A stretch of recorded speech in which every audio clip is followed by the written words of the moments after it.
This has been for me decades long practices and finally coming to the recognition that there is a way, this approach to experiencing awakening. It has nothing to do with trying to figure things out and trying to wait for something to happen.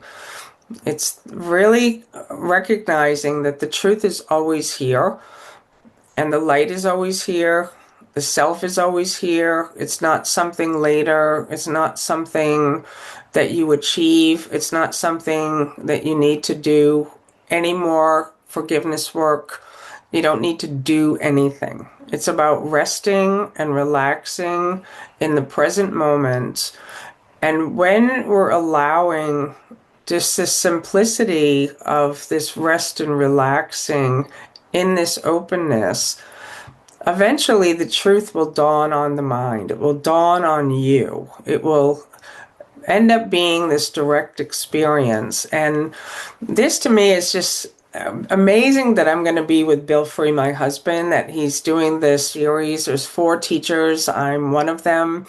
And it really was Bill who started this whole process for me of non-duality and Advaita Vedanta. And for me, as a Course in Miracles student and as someone who's just deep love for A Course in Miracles, I want to share about the early days of what that was for me, who has no background in any of these ideas, and what ended up happening for me. What ended up happening to finally recognize the truth of the self. And my session is about abiding and how this leads to awakening. I can see now when I go back and look at A Course in Miracles how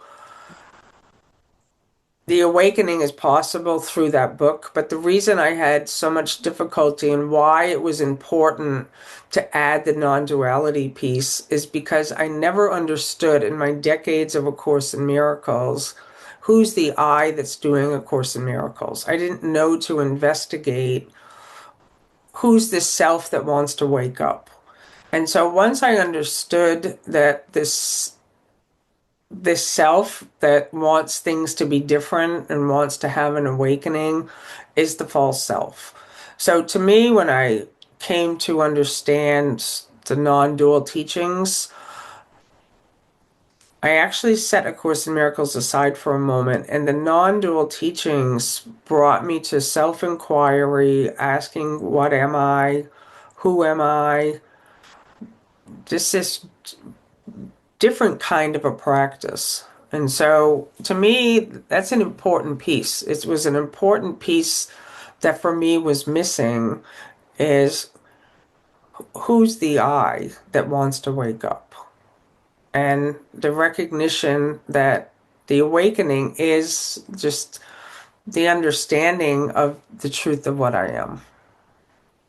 This statement from A Course in Miracles about us being the perfect creation is no more than a correction. I mean, the entire course is about correcting what it calls a idea or a tiny mad idea that something happened, that something went wrong, that love was destroyed, that oneness became a multiplicity, that, all of the cray that comes out of this idea that somehow we separated ourselves or became something different from our creation of perfection. And of course, a lot of us have a problem with that word perfection. That's because we're looking through the lens of separation and not from the point of view of non-duality, like we say here, love's perfect creation, which is no more than that which is changeless and timeless and formless. And there's really nowhere to get back to. In our true self, we have always remained there. We just need to recognize or to remember or to wake up from the dream that something occurred when nothing really, really occurred. We remain as we were created. And that's the truth. And that's effortless. There's nothing to be done. Like the Course said, we need do nothing. That's our reality. Just a remembrance of that, a recognition of that. And that is where the suffering ends right? And that's where healing ends, and that's where the state of just being who we are begins. And then we have the experience of that. Well, I'm very excited about having the opportunity to spend this 90 minutes with Bill in this just open conversation and within this beautiful community of Center for Awakening, and to talk about this subject that I'm very passionate about. I spent an entire year 2025 on the subject of love's perfect creation is you. And I think if you join us, you will come away from this experience understanding that there's nothing to heal, there's nothing to fix. It's just a matter of being who we are. And so join us. Let's get it. So what the Course in Miracles is trying to do, it's trying to help us, just like in the ancient days, to wake up slowly, gently.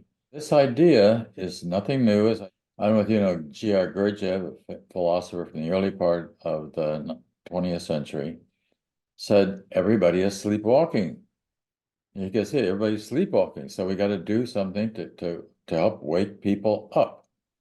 So it's not a matter of waking from the dream. Eventually it's waking from the dream.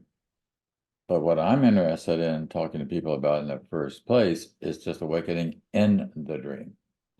So if I awaken in the dream, this is like lucid dreaming.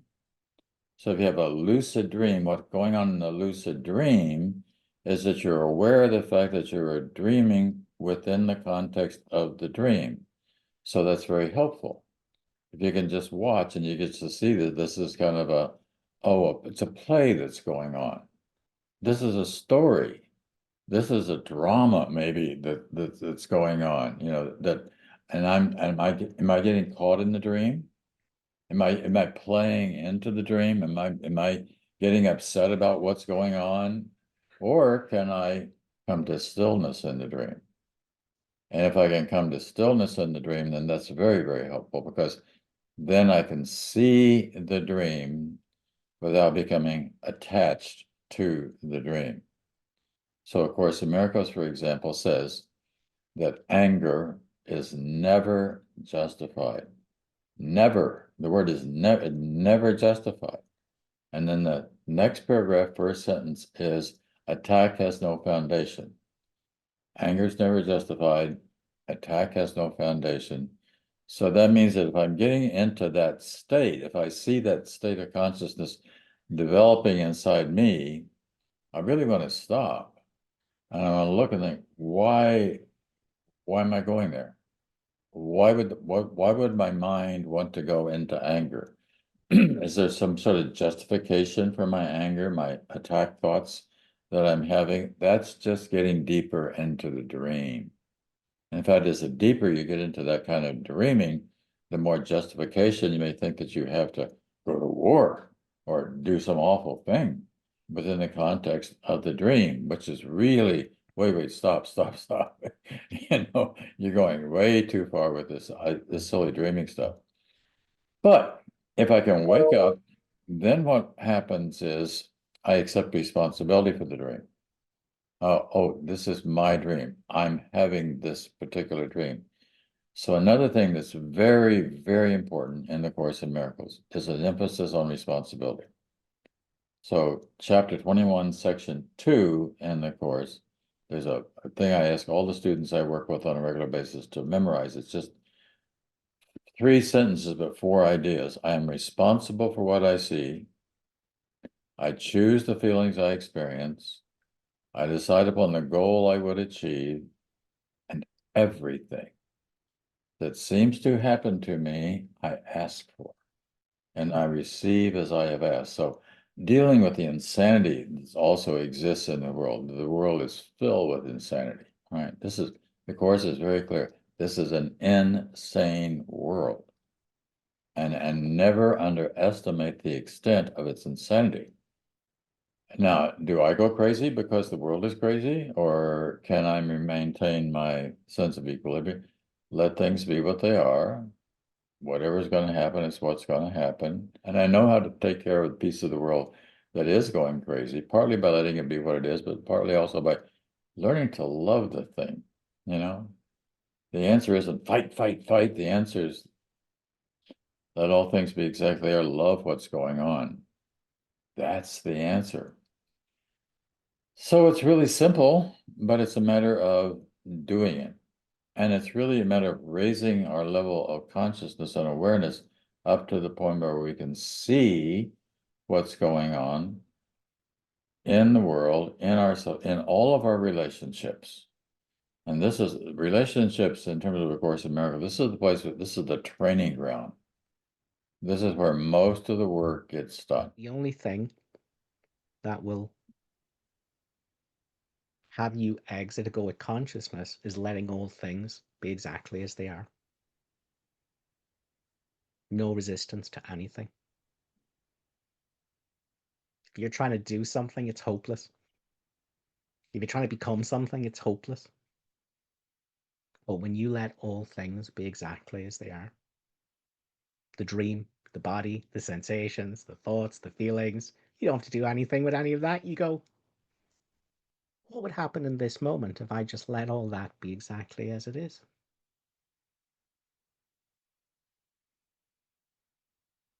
And in the silence of non-judgment, non-labeling, let the mind do its labeling. That's not you. You don't label the mind. Good or bad, right or wrong. You don't label the labeling. You don't judge the judgments. You go, oh, look what the insane illusion's doing. In this moment, what would happen if I just let it be exactly as it is?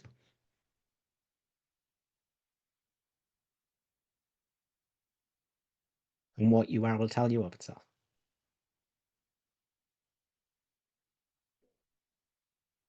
But it's non-verbal.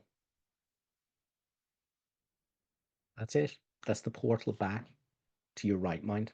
I am. I am is not the ultimate truth, but this is the gateway to ultimate truth. So the mind, when you listen to it, makes you believe in I am this. The antidote to the mind's stories, the thoughts being there, is that you just put your attention on beingness. I am. You remain quiet in the midst of the madness, quiet in the midst of the turmoil. Going, oh, look at the turmoil. But what does it have to do with the peace that refuses to judge it?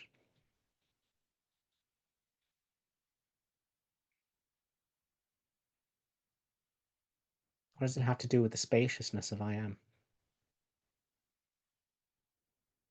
What's here in this moment if I let all things be exactly as they are?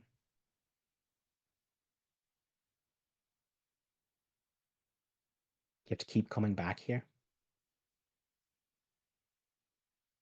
by letting thoughts be exactly as they are. It's the only way out. It's the only way to get out of them. It's the only way to have them let go of you, is to let them be exactly as they are.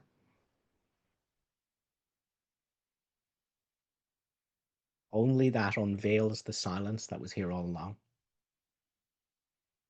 I'm saying silence, it's not silence, because silence is a word. What is the silence that's so silent you can't have the word silent in it? The answer is nonverbal. Don't ask your thoughts.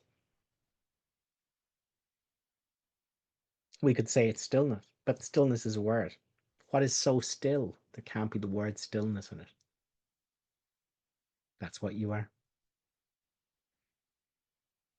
I'd say peace. That's a word. It's concept. What is the peace which is so peaceful it can't even be disturbed by the word peace? Because that's what you are. Except there's no you, just this. What everything is. The bars of your prison are made of thoughts. You must completely and totally abandon the idea of enlightenment in the future.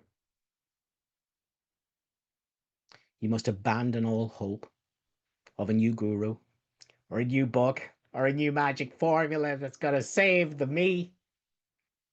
that you're going to add something into the mess that's here that you think is you, and that's going to cause the mess to be great. That's dreaming. That's dreaming. This is surrender. It's letting go. It's so simple. Oh, the mind. The mind wants to complicate this. It goes, ah, no, but. They're all lies. There is no truth in the mind, only in the silence, only in the stillness. And the stillness has been here all along. All the noise was happening in it. There's a whole thoughtless world here, and the ego's thought world just rose in it and dissolves in it, and the silence is here all along. It's you.